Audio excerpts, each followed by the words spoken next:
I got to be honest with you. By the time I talk to you guys, win or lose, mentally, I'm on to the next game. And I know there's a lot of questions about the call right before the half. So I definitely want to address that before I move on to Cincinnati. Take full responsibility for that call. I have to do a better job in putting the guys in a better position. We have good players. I know that, and can't really press the issue, you know. And with that, you know, moving forward, it's my responsibility to do that. So I, you know, wish I could take it back, but again, you know, I gotta do better. So this week, moving forward, I would say we have definitely a challenge ahead of us. Joe Burrow, in my opinion, is one of the best quarterbacks in this league. He has a dynamic trio at the receiver position, Boyd, Higgins, and what I think one of the best in the league, Chase.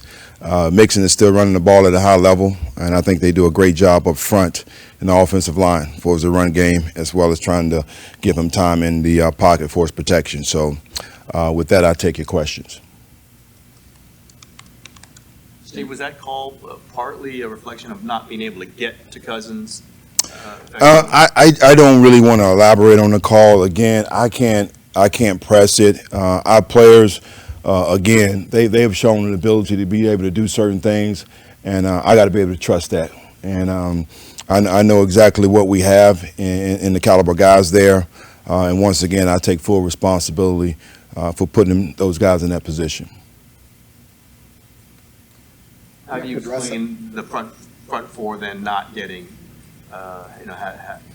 It's a combination of both. It's a combination of both. You know, I start with me. You know, from a standpoint of calls. You know, got to look at my calls. We got to look at what we do from a coverage standpoint and giving those guys opportunities. You know, because when I evaluate the tape and I watch things, we're this close, we're this close, we're this close, and you know, you look at certain situations while the quarterback is getting rid of the ball. You know, we got to be better in our zone drops, you know, getting in that particular window that's going to make him hold the ball, and then Bosa's right there to get the sack, or he's going to check it down, as we always talk about, forcing the ball to the kill zone. So there's a combination of a lot of things, and we all got our hand in it, and we got to get better. I've said in training camp, maybe more than once, that, you know, as far as the depth of this defensive line, you've never been around anything like it.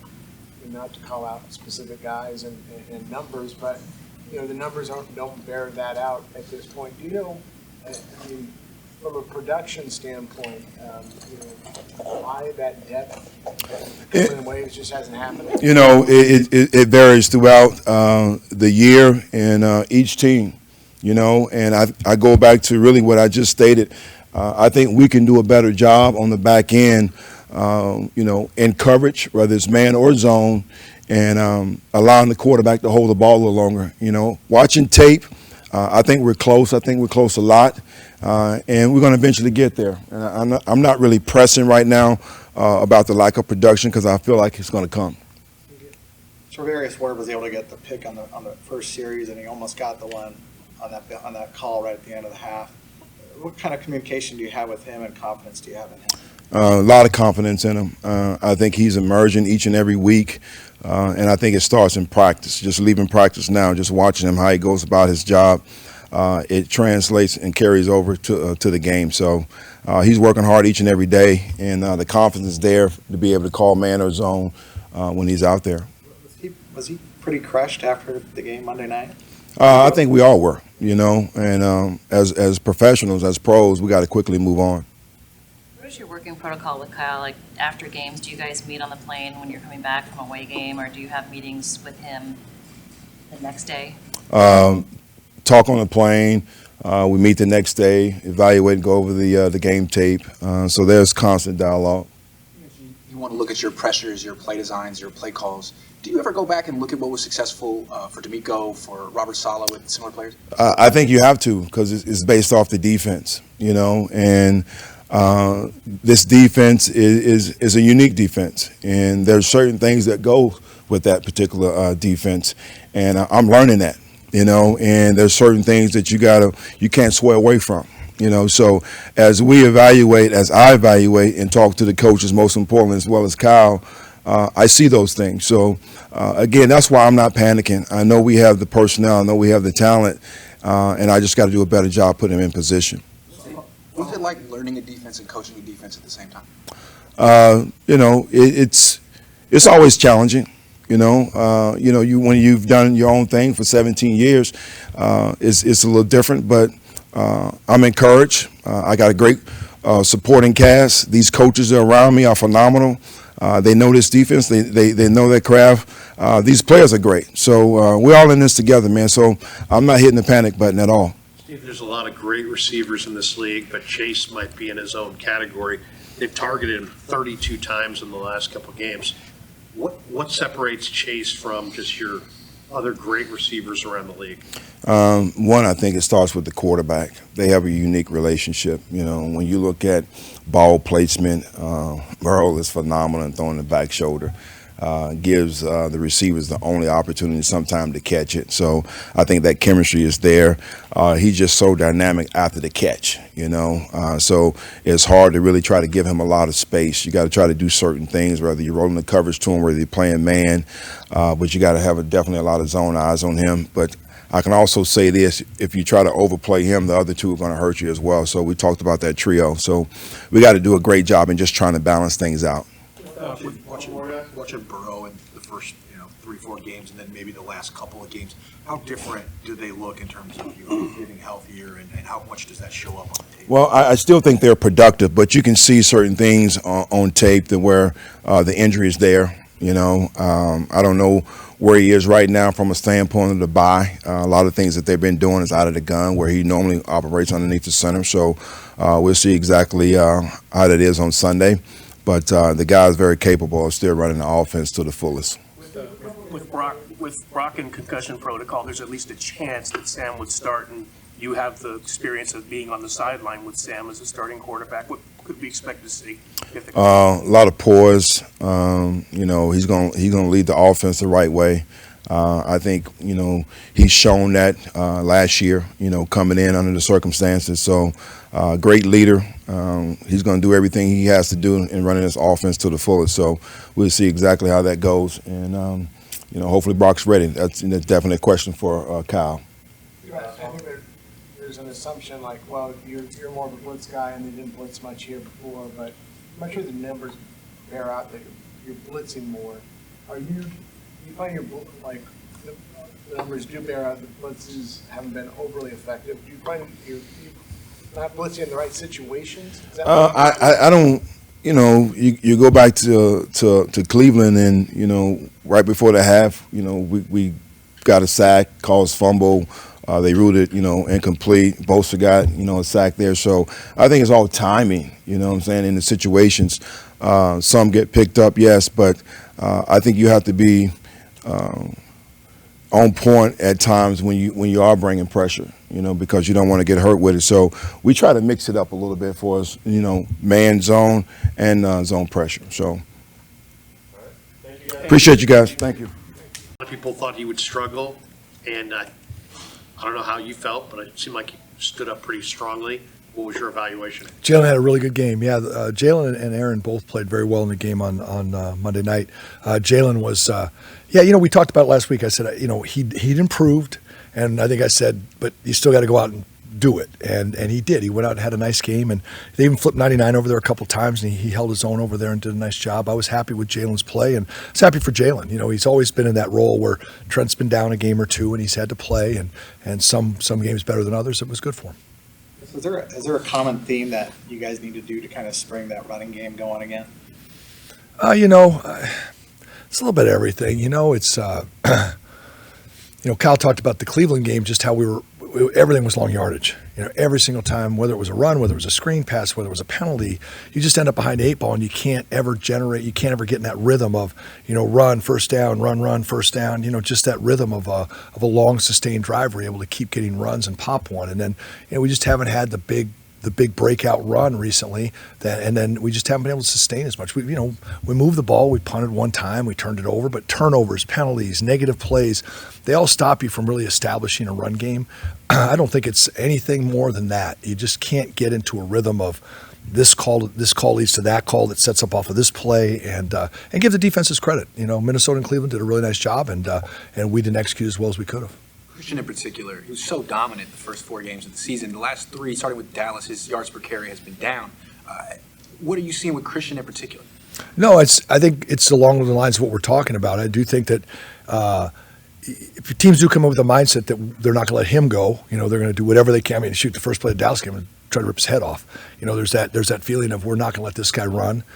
Secondly, is we just haven't established. We haven't given him the lanes that he needs. We haven't given him the space he needs. Space that we did in the first couple games, and at the last couple games, it just hasn't been there. And you create that space by blocking him better. You create that space by having more throws that opens up the running game a little bit more, which allows him. And then he's also able to. I mean, he opened up the Cleveland game, making about 4 guys miss and having a nice 34, whatever the run was, and they tacked the 15 on at the end of that. But again, it just wasn't there consistently throughout the day for all the reasons I stated a little bit earlier. But it's not anything they're doing. It's not anything he's doing. We're just not as productive these last couple games, and that's in all areas. There's a lot of speculation outside the building that after Brock did the sneak, maybe that's where he's sustained the concussion, about how his play might have changed after that.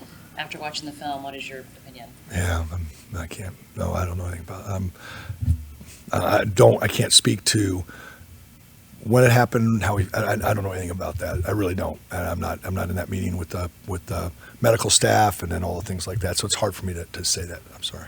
The Eagles really dominate in that tush-push, whatever you want to call it, quarterback sneak, everybody's loaded up.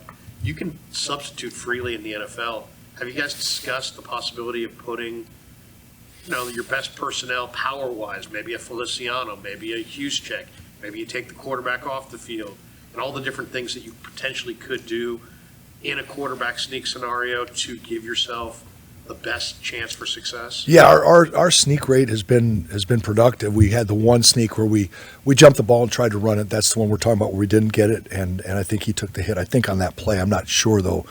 I think that was it. And then we ran another sneak the very next play. It was more advantageous.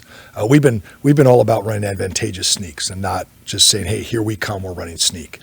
With Jimmy, we could do that a little bit more. I think each quarterback's different. Through all my years of coaching, there's, I always refer to Peyton, but Peyton was not a sneak guy, where Steve McNair was a better sneak guy, or Trent Dilfer was a good sneak guy, whereas some other guys, weren't. So there's always that thing of some guys are better at it than others. I think no matter how you did it with the guy from Philly, they'd be good at it.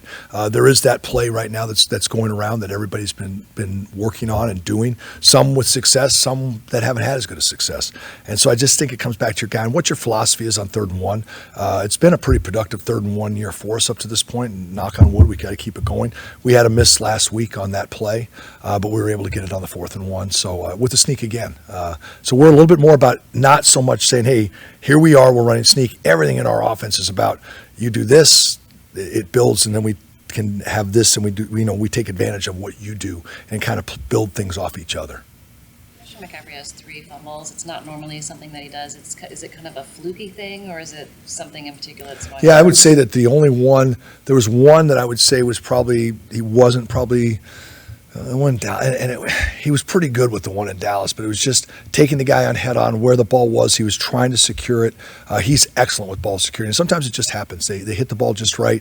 Obviously, they're coming after him, trying to get it out, and he really this one was fighting for extra yards. He's going down. It's hard to see that he wasn't securing the football properly. It just got hit just right this past week. And I would say that was kind of the same way in the Dallas game. How much since he's lying? I mean, Reader's a load and the ends are both real active. Compared to other teams you guys have played, do they play a lot of games up front? Do they? What stands out when you watch the film on the Bengals offense? Bengals defense, from the pass rush standpoint, is the 2 ends with great effort. I mean, 91 is a great effort. He's a great bull rusher. He's a great edge rusher. He plays with outstanding energy and effort. He's got great get off the ball, which is a pretty consistent theme of all good rushers. They get off on the snap, whether you see them at their home stadium where they're having the advantage of the team in silent count, or whether they're at your place. They just have great get off. They study the film. Myles Garrett was a guy who great get off. That's part of his game, where he's a half a step ahead of you before you even can get out of your stance. defense. Both those guys, and then the guy Hubbard on the other side, he gave us fits when we played there a couple years ago with Compton. He got after us really good. We had to help over there and do some things to stay in that game at the end. And both those guys, the inside players, are good, solid rushers. They have a very, very solid, good rush plan, whether it be their different double-A gaps, their fronts that they get and things like that on third down, games, pressures. It's very well thought out, very well coached. So you not only have good players doing it, you've got a really good scheme to go with it. Seems like this locker room took a lot of responsibility for the loss. I mean, each player took responsibility for their own particular mistakes. Is that special about this locker room, even more so than what you've experienced in the past? Yeah, these guys are I think the thing about it is it starts with our head coach. Kyle it's football, and so instead of it's never a woe is me. It's about coaching football, and you're going to look at the game. You're going to say, hey, coverages. You're going to look at blocking schemes. You're going to look at production. You're going to look at reads. You're going to look at everything. You're going to say you're going to coach football, and I think the players are that way as well. You're going to say, hey, I didn't do as I was coached to do. Colton McKivitz would say to me, he goes, yeah. I said, what happened? He goes, well, if I'd just done what I was supposed to do, I wouldn't have had the problem, but I didn't. I did X, Y, or Z, and I didn't pick them up. And they're very accountable that way, that we all work together, and it's not like, well, do what I tell you or that's it. It's everybody knows exactly what we're supposed to do. There's a good understanding of our offense, our defense, our special teams. And so when it doesn't work, it's never about he said, she said. It's very definable. It's very football driven. It's very schematic driven. It's, hey, this is what it is. It's never about effort. Our guys they play their tails off every single week. It's going to be about the execution of the fundamentals, or not recognizing something that we worked on consistently through the week, or maybe we didn't give them enough reps, and it's our fault that we need to give them more reps at it so they can see it. But they'll always take the accountability. And I can think of a number of plays from the last game where it's just, you're like, we should have done this and we just didn't. And why we didn't do it? Heck, reps. We just didn't see it. We hadn't done it enough. Whatever it was, I can't tell you. There's a lot of not a lot of feelings in football. Coaches are direct with players. Coaches are direct with coaches. Kyle came out and said that Steve messed up a call on the podium. How does that sit with coaches when a coach criticizes you publicly and kind of directly? Is that just part of the territory? Is that something easy to deal with, hard to deal with? It is for me. I mean, it's easy to me. It is what it is. The hardest thing is you can't.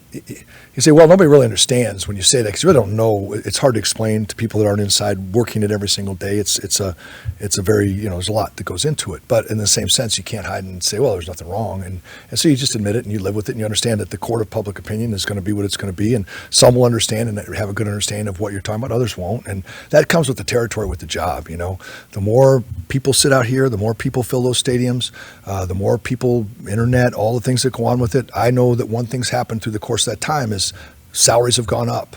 And with that salary comes you have to take the heat for the job that you do, and you have to stand and be accountable for the things that you do, because there are more people interested. There are more people that are analyzing you on television and radio and everywhere else, and it comes with the territory, man. It's what it is, and you have to understand that you control what you control, and what you do control is the job that you do, and whether somebody appreciates the job you do or doesn't.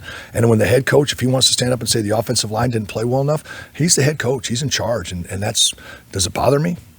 He didn't play well enough. So if that opens it up to you guys to then look at it and evaluate the film and say, God, they did stink that game. Well, we did, or we didn't, however it is. And that's a fact. And you just got to live with it. And the guys got to live with it. And you got to come back and play again. I like it. You can tell when I talk to you guys, I like everybody gets to learn football. Everybody gets to know football. It's a cool game. It's a cool sport. It's a great team sport. It's so hard. 11 guys working together to get this thing to go, and it's really cool. And when it doesn't work, it doesn't work. And a lot of times you got to take the heat for it, and the players have to take the heat for it. That comes with the territory, man. But it's still the greatest thing to step out there. I tell those players, I get to be as close as I can be to it. And I love about you guys. Got the greatest thing of all. They get to step across that white line. They can compete every single Sunday, and it's amazing how the level of competition, the level of talent, how hard it is, and how hard it is. Everybody's got to be on point. And if you're off just a little bit, all of a sudden you're down 14-0, or you got 3 tackles for loss, or you've given up 2 sacks. And it's the margin of error is so small, and it demands that. And that's why when somebody says, hey, you didn't do a good enough job, yeah, we didn't, because you have to be on point. And that's why you just accept, in my opinion, you accept it, and you roll with it. So. Thank you, Coach. Thanks, guys.